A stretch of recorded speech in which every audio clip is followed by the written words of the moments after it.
Coming to you live from DB Audio Studios in Windhoek. This is the 𝗣𝗿𝗃𝗃 Agriculture Series. Good afternoon, viewers, and welcome to the final session of the four-part series on innovation and trends that will shape the future of agriculture. My name is 𝗍𝗍𝗋𝗋. I'm your moderator for this session. We are broadcasting live on the 𝗣𝗿𝗃𝗃 Facebook and YouTube social media channels.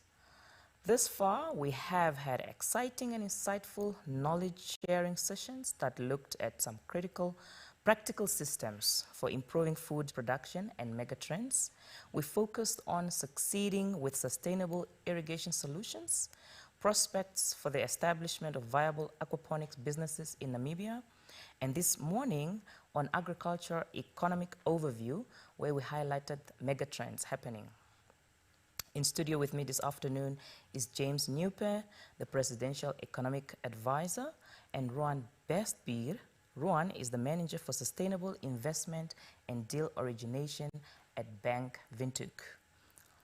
James Mnyupe possesses a holistic appreciation for how the capital and institutional saving markets intertwine to drive Namibia's economic and developmental agenda.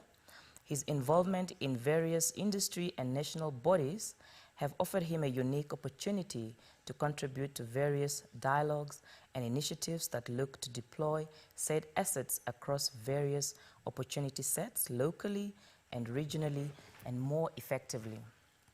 As Economic Advisor to the President, James Mnyupe is responsible for providing economic policy advice and for advising on priority economic sectors of government as documented in the National Development Plans and Strategies.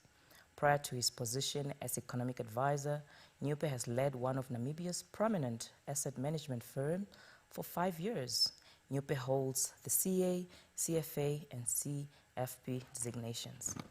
Ruan, on the other hand, play a vital role in the Bank Windhoek's inaugural green bond issuance and the recent sustainability bond issuance and NASDAQ Sustainable Bond Network membership, and is responsible for accumulating alternative sources of favorable funding and managing the sustainable investment portfolio of Bank Windhoek, through which he has structured and pioneered their green and sustainability bond and subsequent sustainable loans across Namibia in his role as Sustainable Investment and Deal Origination Manager in the Treasury Department of Bank Windhoek. Ruan obtained both his BSc in Agriculture Economic Analysis and Management and his Master's in Agricultural Economics degrees from the Stellenbosch University and gained extensive experience as an agricultural economist in the fruit industry in the Western Cape, South Africa, before joining Bank Windhoek back in 2016. He's currently studying toward his MBA at the Stellenbosch University Business School. Gentlemen, welcome. Thank you very much. To our viewers, I would like to remind you that should you have any questions related to the topic being discussed, please do post them on the Facebook and YouTube channel of Bank Windhoek. We will be taking questions after the presentations. Right, let's get right into it, James. It's a pleasure to have you here. It's a real pleasure to be here, Maria. Thanks for having me. I'm excited for the discussion ahead. And how's the President doing? He's well, but he's also sad. I think it's obviously a season really of mourning for many Namibians. Great. We've really lost a few of our good comrades to this invisible enemy, but he's in good spirits, and he wishes obviously the agricultural sector all the best. Thank you very much. Now, we had very insightful presentations the past 3 sessions on various aspects that can contribute towards sustainable agriculture. It is, however, important to also be cognizant of the role that the public-private partnership can play in the current and the future of agriculture. Also, when the government was putting together the Harambee Prosperity Plan 2, much of the focus was also on the agriculture sector. That is probably the key sector to drive economic recovery, and also the fact that it's the backbone of the economy. Absolutely. So just to probably put perspective to this, in terms of the role of the agriculture sector when it comes to the prioritization of that and how the government wants to see it develop in a sustainable format. Maybe I hand over to you to give us some of that highlight, as well as to dive into the prospect of public-private partnership and what the government and the private sector can sort of look forward to. Absolutely. Thank you so much, Maria, for that introduction. And I really am glad that this particular forum, for example, has a public and a private sector player on the panel, because I think it's very illustrative of what government is willing to do to unlock the potential of the agricultural sector. So let me take us back a little bit. So December 2020, the government had a meeting of all of the various senior government officials, and there was a bit of a think tank, essentially, where we took quite an introspective look at the economy and the government, and we were looking at what could we do to improve Namibia's outlook going forward. And one of the key things that came out of that particular cabinet congregation was that agriculture was supposed to be a priority sector going forward. As I'm sure you've already explored in various discussions before, agriculture is obviously a large employer, and at the same time, though, it is quite a small contributor to GDP growth.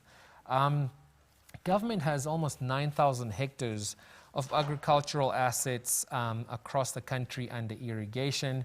It has more than 11 different green schemes. And what I did today was I actually brought a practical example of a green scheme that could be considered for PPP purposes. And I'd like us to take through, or at least I'd like to take us through a few slides to look at how exactly would we look to introduce private sector capital and know-how to share the risk of increasing the productive output of an agricultural asset that the government has. So this particular initiative is housed under the economic advancement pillar in HPP2, specifically goal 2, that speaks to increasing the productivity of government assets.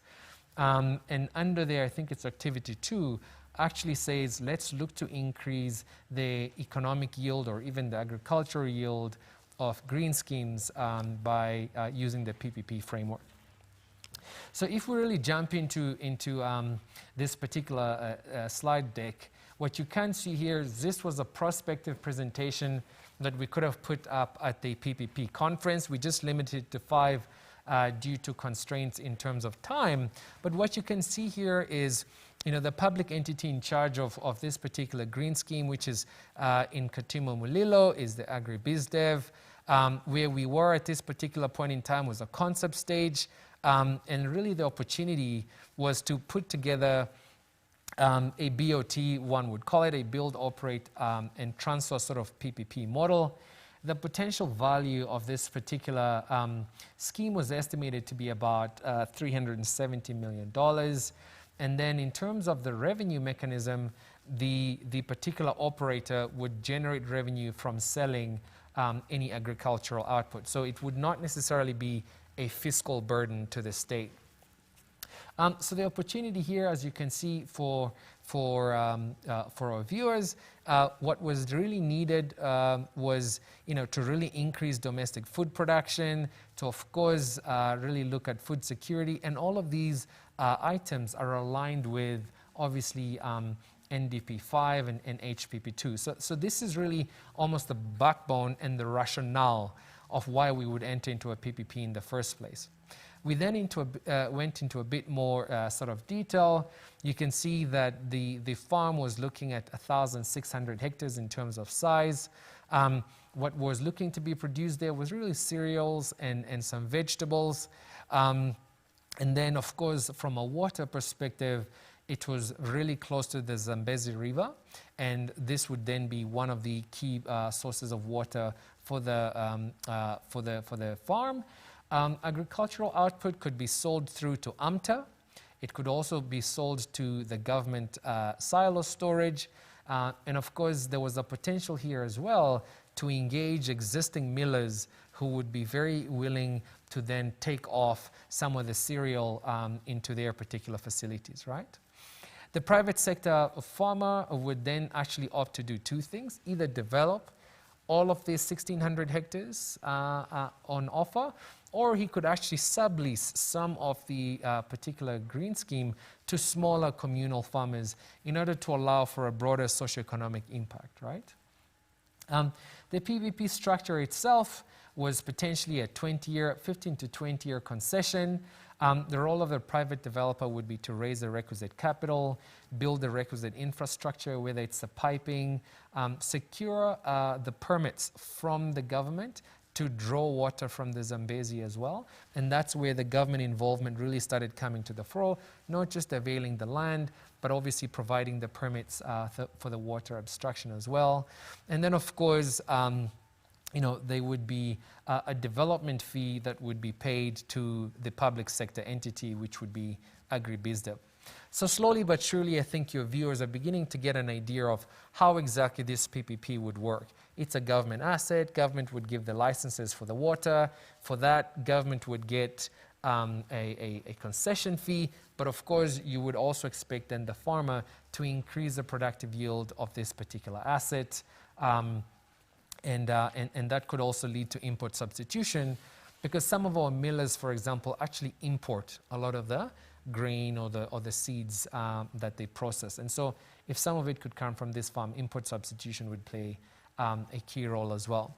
What we then tried to do was to just really capture it diagrammatically here for the viewers. What you can see there is the concessionaire is right in the middle, and so that's the private sector party.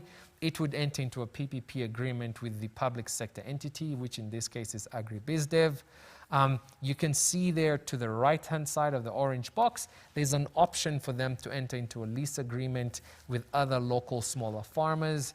And then, of course, those local smaller farmers or the concessionaire himself could sell some of their produce to AMTA or any other providers as well. On the left-hand side, you would be looking at the capital structure. The concessionaire, of course, would be able to raise either debt or equity, and of course a combination of both, to try and minimize the weighted average cost of capital. And this is really where Ruan can come in, because one of the key sort of constraints that we heard from the smaller farmers or farmers in the north in general was the cost of power was fairly prohibitive. And so, if you could come up with a decent, green bond or a sustainability bond, you could actually put up a solar power plant, reduce your cost of power, and therefore increase the sustainability of the whole operation. So this is why I'm also looking forward to Ruan talking a little bit about the capital structure, and of course how Bank Windhoek can get involved to help this concessionaire there in the middle to optimize their operation. And then, of course, you see there's some options there in terms of the concessionaire could obviously then contract a construction company, an operating and maintenance company, and of course an engineering company to design the particular farm layout. And those three boxes are very important as well, because they begin to give you an idea of the employment potential, right, there of this particular concessionaire. It's not just about the farm.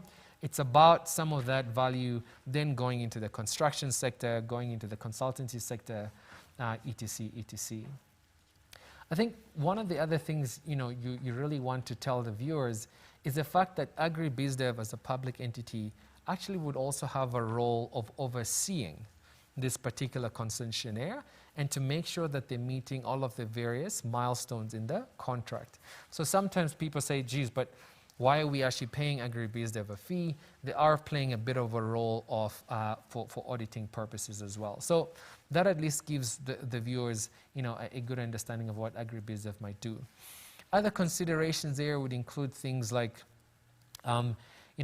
if for one reason or another the Zambezi River actually did not provide water, the Ministry of Finance might have been required to provide some sort of guarantee and or compensation for that particular concessionaire if the government's role was to provide water as well. And so this is now where you really begin to enter into the interesting realms of PPPs with regards to what are the key risks and who's best suited to bear those risks, and then you allocate those risks accordingly between the public sector and the private sector as well. So this is another option or another aspect of PPPs I think I wanted our viewers to also just consider. Then what we would typically do is we would actually take all of the key items of a project, and we have actually developed a tool with the assistance of the French Development Agency and CRISOL, where you can put this particular project through a screening tool. and you can get an indicative score of just how ready this particular project is for PPPs. And we've tried to give you here a bit of a dashboard view. This particular project was, a moderately attractive project. And one of the key issues where it scored lowly on was sort of its potential sustainability, and that was being driven by the fact that there were actually already people on that farmland, and so you might have had to actually relocate some of those people as well. So it wasn't just land that was standing idly, and that wasn't necessarily considered.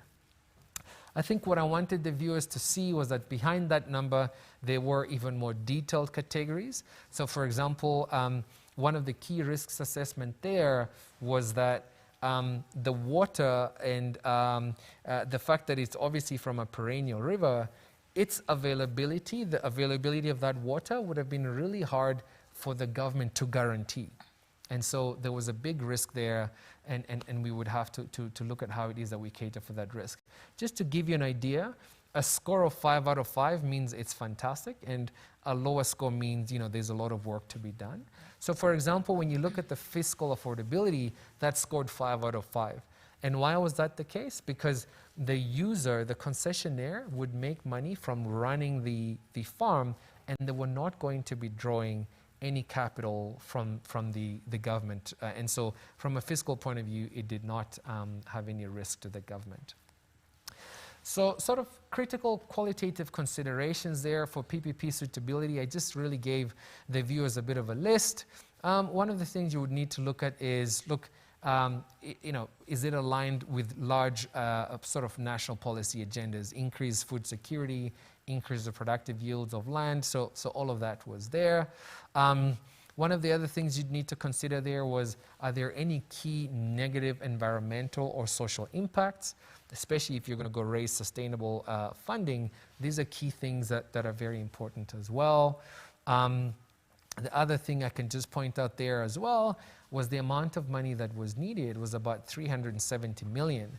But when we did some rough calculations, the potential annual revenue for this was about 100 million. So, essentially you can take 1,600 hectares.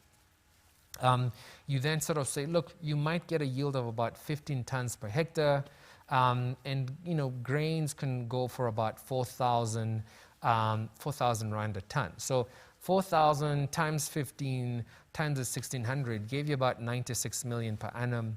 You then obviously, with your debt and equity ratios, your weighted average cost of capital, you look at that, you look at your operating costs, and you'd have a JV with, you're beginning to break even year 6 to 8 or so, and over that 20-year period, over that 25-year concession period, you might have an IRR north of 20%. And so I just also wanted to give the viewers a sort of a context. When a private sector does this, it's not just because they enjoy farming. There is a commercial aspect behind it, and that business case you have to take to a Bank Windhoek, and Bank Windhoek would be looking at all these risks as well, right, before they provide you any funding. So after we did this analysis, one of the key things we then said is, look, there's some key risk factors there that need to be developed. So for example, the scope of the project really needed to be more clearly identified to attract the private sector capital. So what would be the crops that should be grown? Who should be the off-takers? Have you gotten off-take agreements? Things like that. A detailed market demand assessment, for example, needed to be done. Looking at the possibility of a large agricultural and food production and marketing companies for backward integration. So have you spoken to a Namib Mills?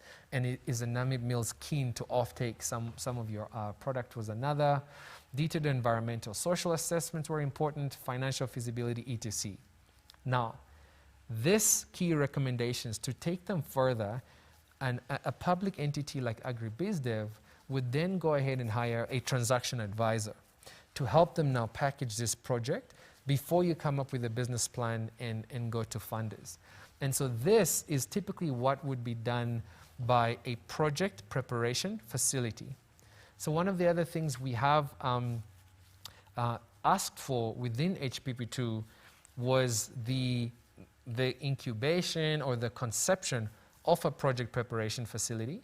And this year, the Ministry of Finance has allocated $15 million for that. and for the next 2 years of the MTEV, $45 million apiece. And what I wanted to show the viewers is that's what this money is for, is to take this concept and this idea that we've just presented and develop it into a bankable business plan, which you can then take to a Bank Windhoek, an agribank, or even equity participants. So for example, we were going to briefly mention 𝗍𝗄𝗄 as a fund manager that has actually gotten money from the GIPF, and they're looking to start an agricultural fund. So once you've developed this particular idea into a bankable project or a bankable business case, a bank might give you debt, but an agricultural fund like that might actually be willing to give you some equity. And so you put down your own equity, you get some equity from an agricultural fund, and then of course some debt from a bank, and you have your capital structure, and then you go ahead and you run your project. So today when you really asked me to come and talk to the viewers, I just wanted it to be practical. I didn't want to just come and talk about policies. I wanted to show you an actual project and sort of the processes we'd follow. And to say that, look, we did launch a few PPPs at the conference, but we didn't manage to get in an agriculture one. I'm glad we can talk about it here. And there's a lot more potential, I think, from a government's perspective in terms of availing these agricultural opportunities. So perhaps with that little bit, hopefully the viewers have enjoyed it, and of course we'd enjoy to have questions a bit later on. No, thank you. Thank you very much. We will definitely have to discuss questions later on. Thank you for that insightful presentation. I want to merge it with Ruan. You are now the P in the triple P. It is evident that financiers play definitely a vital role in supporting sustainable development in Namibia. And it was highlighted obviously by James in terms of the different steps and where you would normally link in. So during the recent Triple P conference, and by the previous presenter also highlighted that unlocking of finance is always there. In fact, the first session it was on irrigation, and the second session on aquaponics, but really directly in terms of innovative farming ways for farmers to unlock, right? But at the back of that is always the budget. So we have seen recent media release about Bank Windhoek Sustainability Bond and the NASDAQ Sustainable Bond Network membership. Congratulations. I was very excited to see Bank Windhoek on Times Square. That poster is always very exciting to see that. So Ruan, can you explain the role of financial institutions like Bank Windhoek, and more specifically the support you can provide through sustainable bond issuance? Okay, thank you very much for that introduction and also laying the foundation of this discussion. As we can clearly see is that government has reached the debt ceiling, and they rely heavily on private sector capital to assist with sustainable development and implementing all these initiatives that we've seen by the PPP conference. So as a locally owned bank, we also share in the responsibility to protect the environment for future generations, and also facilitate that transition to climate resilient economy and uplifting socio-economic conditions by providing that type of capital that is required for implementation.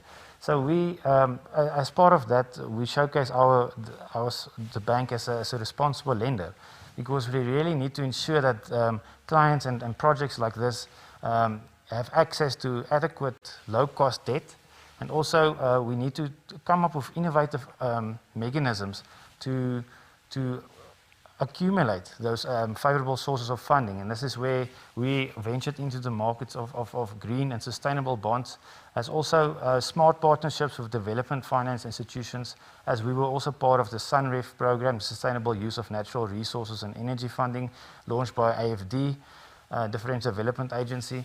So you can clearly see that we need to come up with innovative solutions of providing that type of capital in favorable terms. So by issuing green bonds and sustainability bonds and building those relationships with DFIs, we can showcase our commitment to being a sustainable and responsible organization. And we try to link the financing of all of these projects to the 17 Sustainable Development Goals, to try and in part or in full address many of them. Also align it with the recently HPP2 and the National Development Plan, so to make sure that we finance the right projects. So this is now, just wanted to explain one of our responses to addressing this urgent need and the role of private sector. We can see that Namibia experiences global warming and the effects of climate change on the local environment and the businesses is evident. So we have seen by financing projects through our green bond issuance, the funding that we managed to raise, we have seen that many projects have both an environmental and social impact, and many of those impacts overlap. So this is where the sustainability bond allows us to finance a broader spectrum of projects that offer not only environmental but social and economic benefits as well. So how does it work? What's the sustainability bond, and what's the mechanics behind it? So I would, we as a financier have issued a sustainability bond, so we invite local investors to invest in the bond, and then we ring-fence the funding and finance sustainable projects and eligible projects from that funding. And in return, we provide the investors with a lucrative interest rate return on investment, and also they can use this investment as showcasing their commitment to availing funds to finance these type of projects. So we wanted to expand on our sustainability lending activities by raising alternative sources of funding in the local debt market.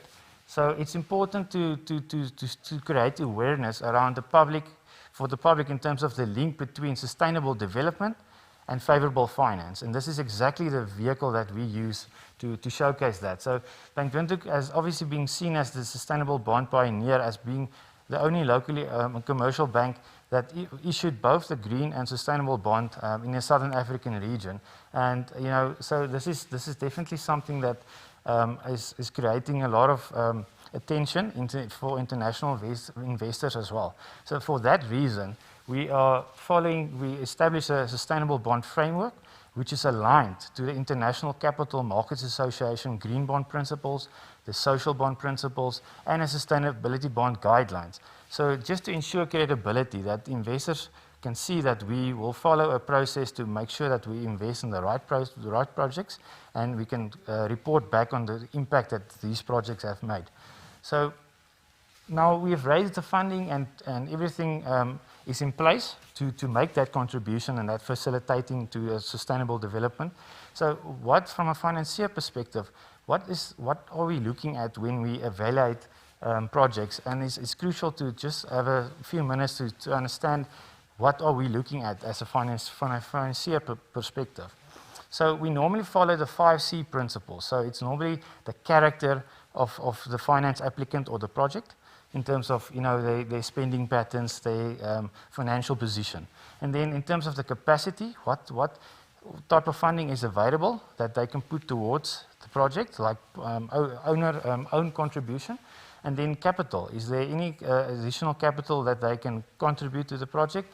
And collateral, there must always be a portion of collateral to make sure that in the event of default that there is something that can act as a security. And then conditions. What conditions can you negotiate with the client or the business?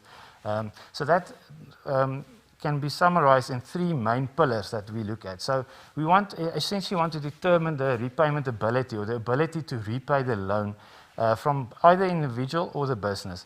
And we also want to see that if there's sufficient collateral or security in place, and for what the fund utilization plays an important role to make sure that the funds are utilized as indicated in the application or in the business case. So in doing that, we need certain supporting documentation that we normally look at. And I think one of the crucial aspects of any finance application is a comprehensive business plan.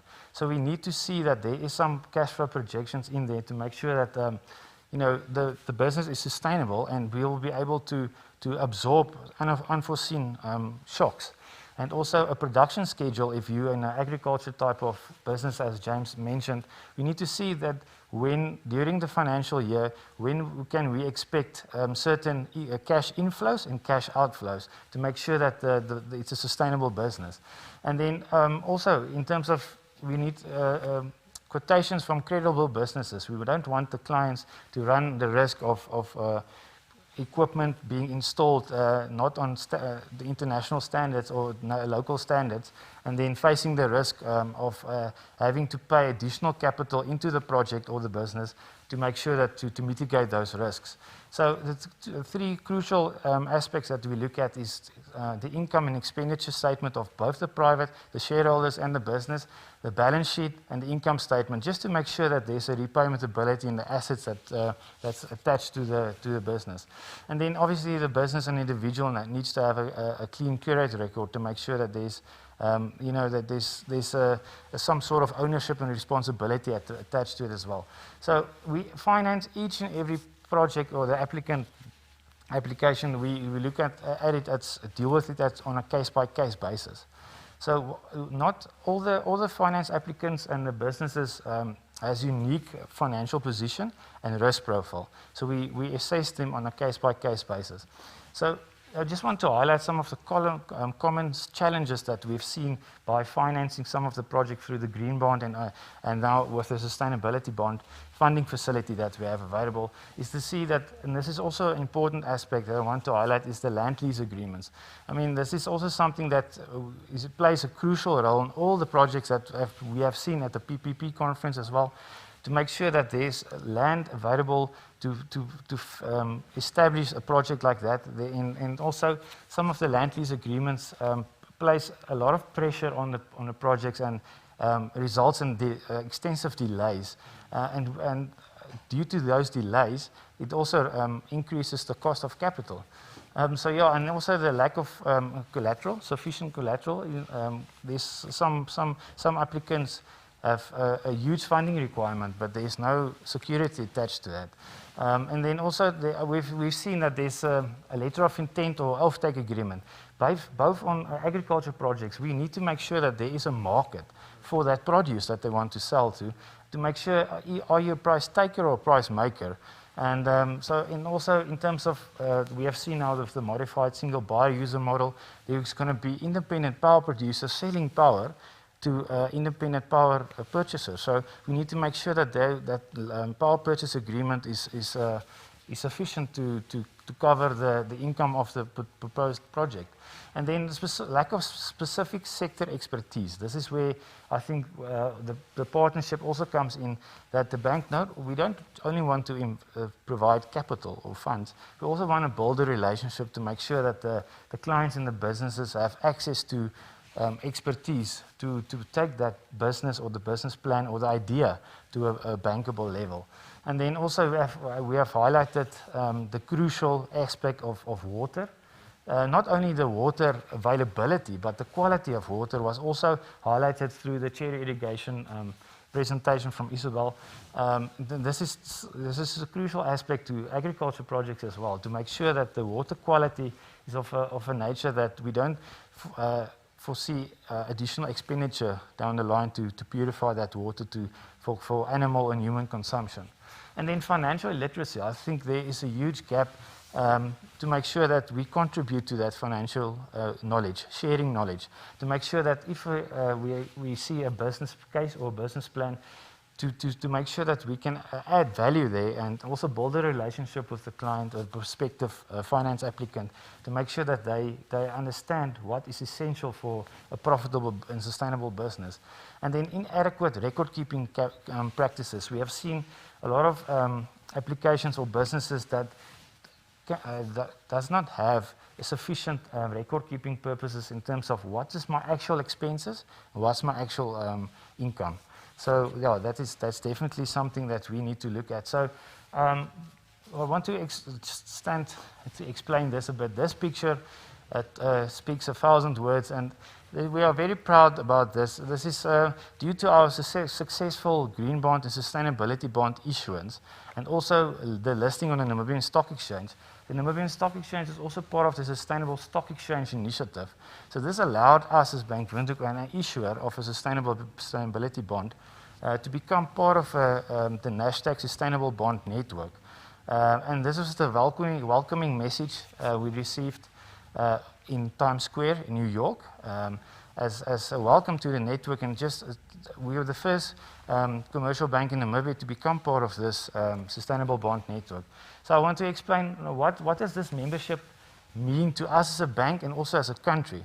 So the membership allows us as a sustainable bond and green bond issuer to provide crucial information around our green bond and sustainability bond issuance in terms of projects that qualify, the pricing thereof, the impact of the projects. So international investors and analysts can go to this platform or this network and analyze the information, and then this will stimulate interest from international investors, and this is crucial for the success of all these projects. You can't rely on local funding as well. So this will just showcase to international investors that we are credible and we are open to business and drawing in that foreign direct investment.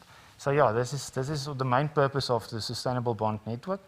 And then just as a screenshot of how the platform looks like.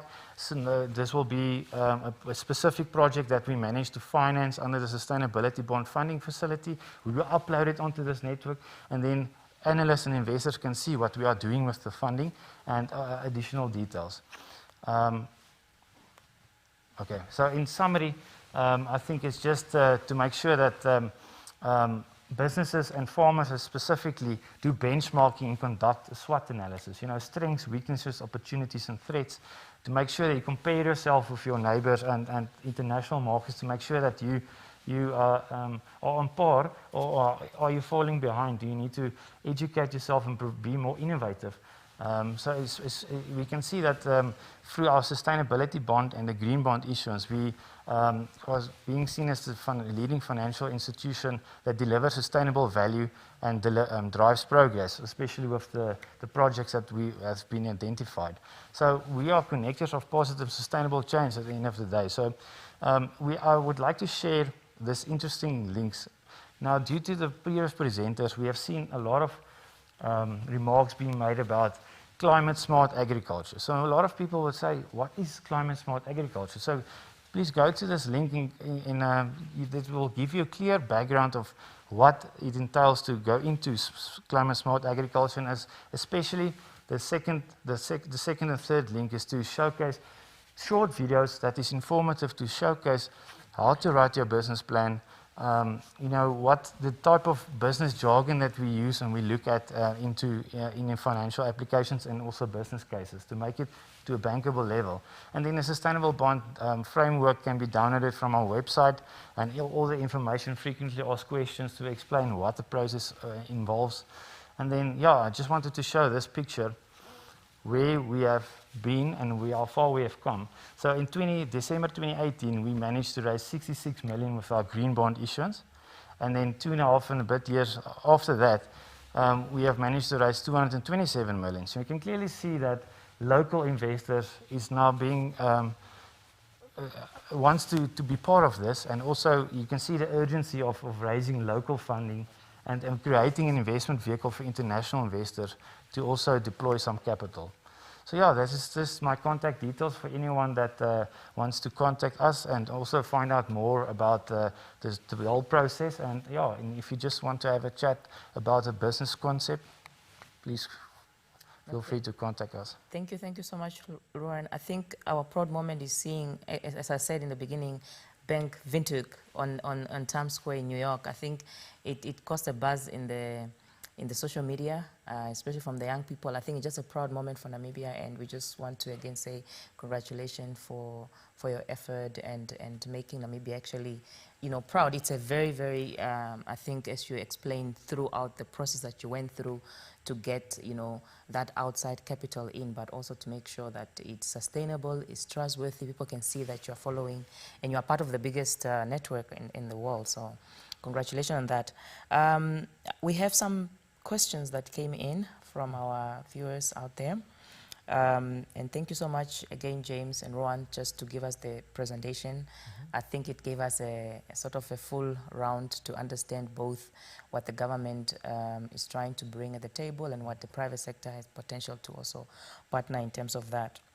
Now, James, I know you mentioned that you obviously your presentation touched more on the practicality of what is there, but however, what is coming from the viewers is now hinging on the policy. And I know you said, look, you know, we know what the policy is, but at least you just wanted to that.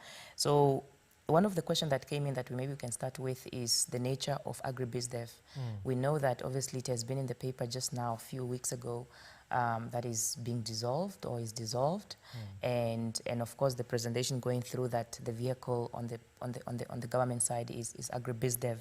So perhaps the question came is that how will this project work? Number one, how does that influence the public-private partnership? You know, and perhaps also because obviously the private sector brings mostly the money, and the duration that it should take. Perhaps you can highlight also what are your expectations on the duration that you want some of these projects to go to market, and then overall how does this status of agribusiness influence that?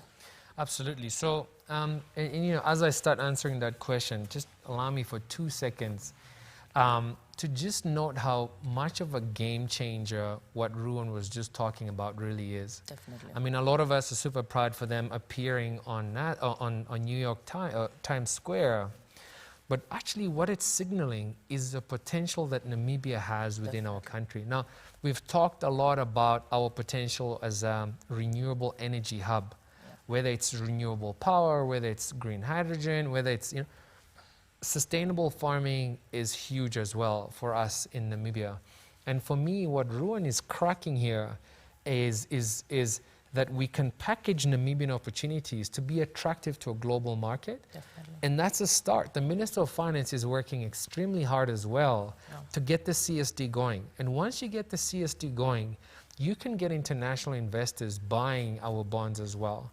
So my first point of call would be to go to Ruan's office and learn as much as possible about what they did to get their sustainability bond going, because as a nation, imagine issuing a sovereign green bond. That's really the next level, right? And you know what the bank has done is they've cleared that way for us. They've learned a lot of the lessons for us. So that in itself is a public-private partnership in the making. And I couldn't be more proud for our local bank with a young guy having achieved this. I think it's just phenomenal. Definitely. And trust me, if I could, I would clap to you for 5 minutes in a row, but Maria is asking me to answer some very hard questions. So let's answer your hard questions.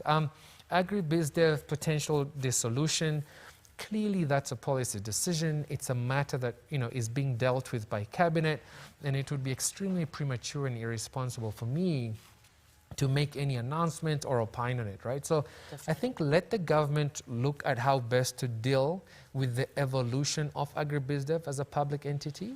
And when they're ready to make that announcement will be made. That does not stop us from talking about how to develop public sector assets, right?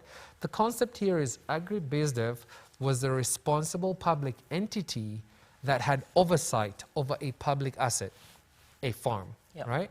And so whether that public entity is agribusiness, the Ministry of Agriculture, AMTA, or whoever government chooses to have oversight over that asset, that public entity would approach the PPP unit to work with it to bring in private sector capital and know-how to develop the asset. That's really the concept of the presentation. So, you know, let's not get too fixated about that, but I know it's an important question that people deserve to know, and I think the government is working as hard and as quickly as possible to resolve that issue. But I think, you know, once that public entity has put in that application, you know, into the PPP unit, you know, these conversations that Ruan was highlighting really then begin to happen. And I think what we're going to try to do going forward is to be a bit more proactive, actually, as a PPP committee and a PPP unit, to reach out to the funders early, to ask them what are those challenges. So, for example, one of the other key things in HPP2, and then I'll hand over the mic, is we were talking about how as a government we need to work hard to find out how we can better attract capital into the communal areas because of key pieces of legislation that can add ambiguity to what Ruan was calling you know, land tenure. Is it communal land? Is it traditional land? Does the land board have a say? Is it the Ministry of Agriculture? So as the government, if we can work together to simplify land tenure, it gives banks much more comfort, and it increases the bankability of that particular situation. So those are two items in HPP2 that we'll be looking to prioritize, and we will do that proactively by speaking to the lenders. And we start by coming to forums like these to learn from both you and Ruan on what the real challenges are. No, definitely. Thank you, James, for that. The second one is again hinged on policy. I'm here. The thing with the agriculture sector, you know, it is very much a controlled sort of, even with trading. Correct. So it very much hinges on policy. It's regulated. And Ruan won't give you money if there's no supportive legislation. But this is perhaps also one of the still very, obvious and talked about as we speak about policy, and it has to do with the Public Procurement Act again. If you could highlight how that links to the 𝗪𝗶 model of the government as we have gone through the presentation, perhaps what improvement would the Public Procurement Act have to assist in rolling out 𝗪𝗶 projects? Sure. So the Public Procurement Act is obviously a legislation that essentially governs how government buys things, how government procures things. Now, there's normally two key avenues. There's direct procurement and there's PPP. So a PPP is a part of the public procurement framework, right? And so we're saying that there are instances where, say private sector would not would not want to take specific risks to deliver certain things that typically, say for example, a road might be a very hard thing to do through a PPP unless you can toll it, but you can only toll it if there's enough traffic. And so if there's not enough traffic, but that road is deemed to be very strategic for a region, you would build that yourself. And of course, you would then get tenders as usual, and you'd get developers to build the road. So the only thing I know that's happening there to improve that is obviously the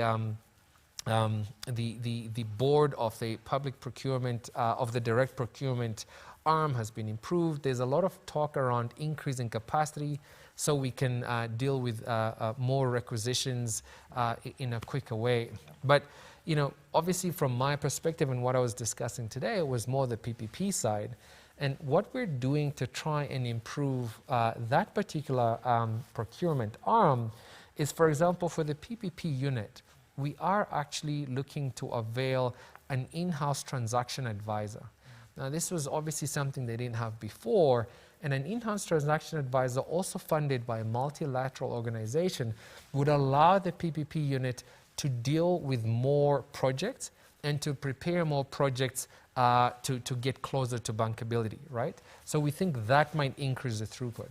As I mentioned, the other thing that we're trying to do is to get that project preparation facility going. And we know that putting together a whole framework will maybe take a year for the project preparation facility.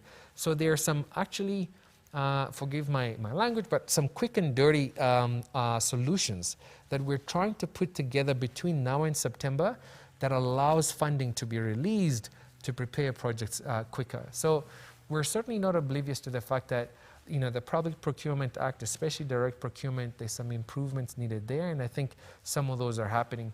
But on the PPP side, where I am a deputy chair of the PPP committee, there are quite a few initiatives I think that we are chasing. We highlighted some at the PPP Act, and some of them are as simple as just talking to the banks more. So to give you a very obvious thing, the PPP conference used to be funded predominantly by one bank and maybe another auditing firm, whereas now we approached all the banks. And we said, all of you get involved.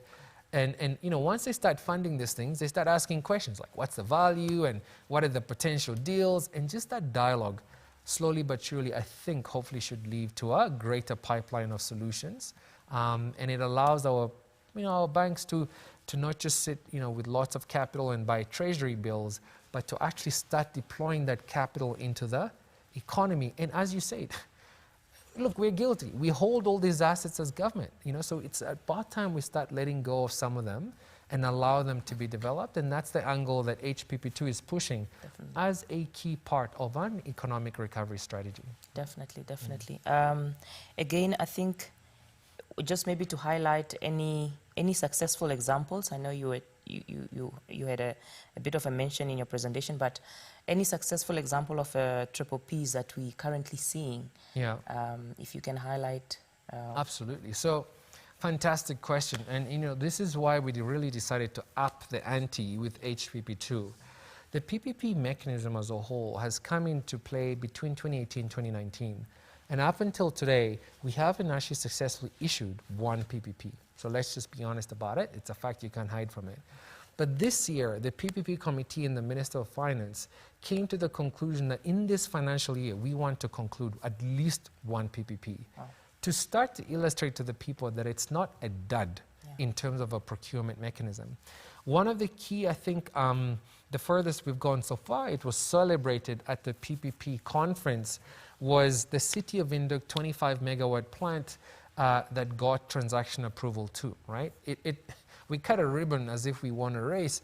It was just a big milestone to say we're getting somewhere. Yeah. And you know, we're actually giving that particular project very specific attention. We want it to get to all the way to TA4 and to get going.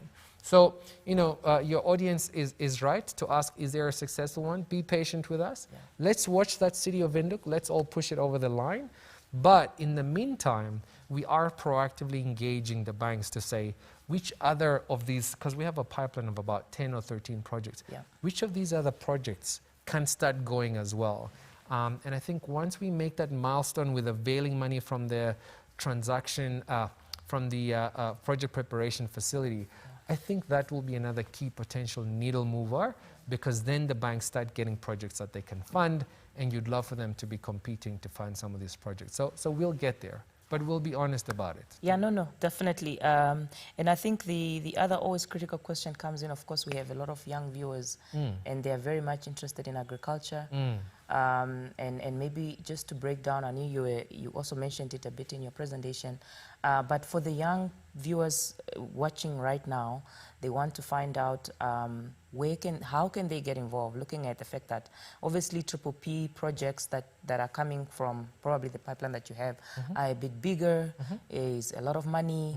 Are there any strategy or any innovative way to bring them in on board in terms of production, marketing, just the whole value chain probably to participate? Absolutely.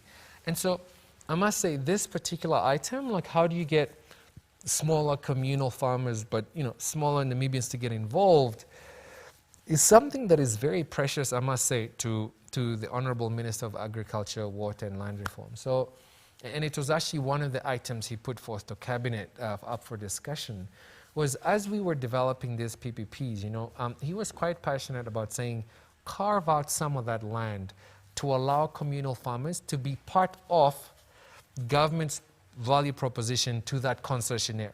So to say to the concessionaire, here's 1,600 hectares, but carve out 200 hectares and take on 20 communal farmers with 10 hectares each, and train them or mentor them as you're doing your production, help them do their production, bundle your output and sell that off to AMTA or to the millers, for example. So take them along for the journey. So it's something that is very dear to the line minister, which is very important. I think the other thing that we're trying to do was, you know, hopefully some of your viewers would remember from HPP1, there was, I think, an SME strategy, a three-pronged SME strategy, where we wanted to give a credit guarantee scheme, mentoring facility, etc. We're now trying to combine that into one national SME fund, actually MSME fund, and we're trying to work with professionals who have deployed capital from an MSME fund into a market with mentoring, market access as key components of their value proposition. So we've engaged Edge Growth from South Africa to try and talk to us about how we could do that. We've gotten DBN in the room, we've gotten the central bank in the room.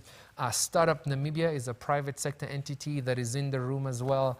And we're all looking at how do we put up together this particular fund. Now, for that viewer, if you have a fund like this with a professional fund manager whose job it is to identify the young person, give them some mentoring in terms of, you know, if you looked at Ruan's presentation, he was talking about putting together financial statements, obviously register for tax. So mentor them with that, and then connect that to government has a 1,600 hectare farm with 10 hectares available for you. So if this guy now says, I want to apply for this 10 hectares, this manager will be paid by this fund to take this person, help them apply, help them register, with tax, prepare financial statements, and help them put together an application to Ruan. Yeah. And the government would like to fund such a fund. They've been putting some money aside. Put that money in there. But then we also want to go to the private sector and say, hey guys, 𝗍𝗶 is coming. It's a fantastic tool that we can use to work together. In 𝗍𝗶 or 𝗍𝗃, there is likely to be a enterprise development pillar. Now, as a corporate, you can decide to say, great, if that thing is asking me to deploy 1% of my profits into enterprise development, I'll do my own thing. Or you can pool your money in the same fund that the Ministry of Finance or the government is also putting money in. And already if you put your 1% of profit here, you're 𝗍𝗶 compliant from that pillar's perspective, right? Then what you're beginning to do is to crowdfund mentoring and MSME support to the nation. Definitely. In South Africa, they were so successful at doing that they were able to bring in money from the Bill and Melinda Gates Foundation and USAID. So that's an aspiration and a goal that we have, to get that MSME funding, and of course to work with direct line ministers like 𝗂𝗍𝗄, who has this aspiration to get the smaller guy involved, and then really to then practically deploy this particular solution out there. So we're some ways off, but we're working on it. And definitely, I think the key thing there is actually to align with the line ministry, to already sort of start looking at what is happening there, because you are absorbed there, and then you benefit through the the different initiatives as they link together. Absolutely. Yeah. And the key thing is also to get a database of the guys going. Yeah. Because once you know who's capable of what and willing to do what, it's easier to call on them when the opportunities come. Definitely. Yeah. This is the second last question that we have. So this one actually just says, how important is agriculture to the overall economy? But perhaps I will try to give that as a final sort of concluding point. Yeah. But perhaps this is a compliment that came through, a very long one, but it says, I must just summarize. This young presidential advisor has brilliant ideas. My brother, go to Zambezi. Sit down with all people you need, help fund them. After 3 years, our country will never lack or import food, fruits, and vegetables. So the person was just sort of saying that it's very sad that the Zambezi is going through, the poverty is going through, with all the potential that is there, and highlighting some of the projects that you have done. Yeah. So they're just saying, please, they're encouraging you to do that.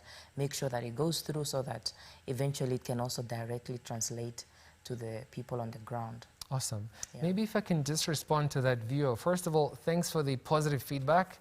It helps. I mean, when we're in government, you hardly get any positive feedback. So we're people just like you. So thank you for the positive feedback. And look, let's use that positive energy to really serve our people. I think the other thing I would like to say to the viewer is invite us. Get your governor to invite us to come there. But not just government. We need to take Ruan there, and all his counterparts.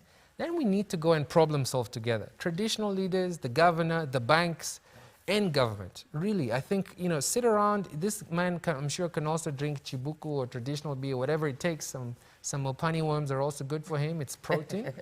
But let's really sit around that kraal, that fire, and really say, what's the real problem?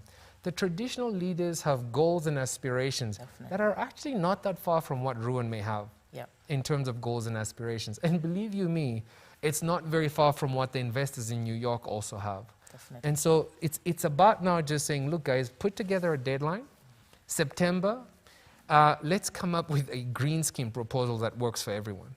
And let's just start with one. And once that one rolls, others can learn from that one. So it's my quiet challenge to him as a constituents member, it's my quiet challenge to Ruan, but it's also my quiet challenge to myself. We can't come back here next year and talk about good ideas. These guys have now done it. They've stopped talking, they've done it. So they're leaving us in the dust. So let's learn from them. And then in terms of how important agriculture is to the economy, I mean, I could talk forever about that, but I would love Ruan to talk about that, because he's part of the economy too. And as a sponsor of the show, how important is agriculture to Bank Windhoek? I mean, for me, it's a massive employer, but what does it mean for you guys, and how can we work together to get it done, which is something you've been exploring, I think, for the past 2 days. No, definitely. Before Ruan comes there, I just want to hijack your invitation. Absolutely. The agriculture sector is sitting next month. Awesome. And I would like to invite the two of you. I'll try to, at least send you an invitation. So I just want to hijack that, and I know you are nodding, so please do. I'm already. And Maria, we're not coming to talk about agriculture. We're coming to analyze a deal. Definitely. Put a deal on the table. Let's case study a deal at that forum as a funder, as a government, and let's see where we come out. That's where you find the whole value chain, by the way. Absolutely. So it's going to be brilliant. Fantastic. Ruan, please give us your overall importance of the agriculture sector from a bank's perspective, from a consumer, from a Namibian perspective. Definitely. Thank you for the opportunity to respond to that very valid question. And I think it's for us as a financier in that sector, we understand that the challenges that many of the farmers face, and this is platforms like this that we try to create a knowledge sharing opportunity for these agriculture entrepreneurs or someone that wants to just diversify away from traditional farming practices, because climate change has catch up with us. Absolutely. And we can't continue just farming the same old traditional way. So I'm very glad to hear the young entrepreneurs, the young farmers that is very interested in the sector, and we also encourage them to continuously educate themselves, read up. I mean, knowledge is power, and at this stage it's not just the financier that plays a role. We have we need to get farmers educated to make sure how can they adapt, how can they become more resilient. And I think the agriculture sector, as for economy as a whole, we need to try and be more food secure and rely less on imports.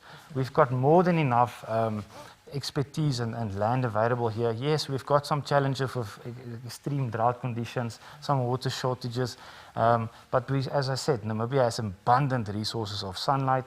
Certain sectors has a lot of wind power generation capacity, and also there's certain spots of Namibia that has abundant resources of water as well. So how can we leverage that or capitalize on that benefit that we have to remain competitive? And I think the agriculture sector, the farmers that is listening, the young entrepreneurs, stay up to date, keep innovating, try to go and re-listen to all the presenters that presented on this platform. They've provided you with golden opportunity to go there and gain that knowledge and implement it, and to build a successful agribusiness that's sustainable and resilient. Yeah. Because it's not just the financial impact in the pandemic that we face, it needs to be climate resilient as well. And this is where the bank, I think, us is trying to set an example to say, come to us. We are not just the provider of capital. We are here to build a relationship and share knowledge. Definitely. And this is what it is. This is where the crucial partnership is to get everyone together and leverage off the strengths of those groups of task force or something. Establish a forum where we can share knowledge and help get those type of businesses to a level where everyone can benefit. Absolutely. You know, the benefits or the opportunities are so big. I read an article of Namibia's export of grapes, and the same amount South Africa exports in wine, but South Africa's value is triple. Of course. So we are exporting, we're in the market, we are getting revenue, but it's less because of that. So opportunities for, I think the article was linking that if we could move up the value chain, value addition, we will equally triple that amount within the same, raw material available. So I think that is quite catchy for the people that are really looking at that. Thank you so much. This has been really, really informative. It's one of our sessions that has been buzzing with questions as well. I think it's always important to see the relationship between the government and the private sector. More than anything else, we are one country. Absolutely. So eventually, that it will only work once we have the partnership going on. So thank you so much for presenting and being with us today here. With that, ladies and gentlemen, we have come to the end of the Bank Windhoek online agriculture series. I want to thank James once again and Ruan, as well as the rest of our speakers and viewers who participated in this very informative and thought-provoking series. Going forward, I believe that the information shared will have a great impact on the advancement of the agriculture sector. Please be informed that you can catch all the sessions, the Bank Windhoek Online Agriculture Series on the Bank Windhoek YouTube. You can go back and rewatch. And as Ruan said, it's really, really practical. If I was doing my thesis, you know, these are some of the really resource material that one can use. We did highlight on the irrigation, aquaponics, mega trends, and we just ended off now with the financing and the public-private partnership. So from me, Maria Emmanuel, thank you. And from the team, from the DB Audio team and the Bank Windhoek entire team, thank you so much for watching.